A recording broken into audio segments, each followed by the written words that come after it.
Sa detalye ng balita, bahagi ng Ubac Quarry sa Santa Magdalena, Sorsogon, 2 beses na gumuho dahil sa ilang araw na pagbuhos ng ulan. Para sa detalye ng balita, nasa linya Mega Patrol number 16 James Ulikino.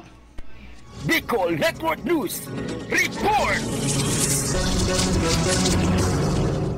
2 beses na gumuho ang bahagi ng Ubac Quarry. Ito ay dahil sa walang patid at sunod-sunod na buhos ng ulan nitong mga nakaraang araw. Kaugnay nito, naiulat ngayong Miyerkules, Enero 15 taong 2025 ang 2 beses na pagguho ng lupa sa bahagi ng Ubac Quarry dahil sa walang humpay na buhos ng ulan na dulot ng La Niña. Matatandaan na nitong nakaraang Lunes lamang, Enero 12 taong 2025, ay una na itong gumuho na nagresulta rin ng pagkaantala ng ilang sasakyan na dumadaan sa nasabing lugar. Ayon sa impormasyon, mas malaking bahagi ng lupa ang ibinagsak nito ngayong araw kumpara sa unang beses itong gumuho, kaya mas malaking bahagi ng kalsada ang nasakop at kasalukuyang hindi madaanan. Samantala sa ngayon, naghahanda na para sa isasagawang clearing operations ang mga trabahador sa nasabing lugar kasama ang mga kawani ng Barangay San Eugenio, Barangay San Rafael at ng lokal na pamahalaan ng Santa Magdalena. Para sa Bicol Network News, ito si Mega Patrol numero 16 James Olikino, tatak tunay na serbisyo.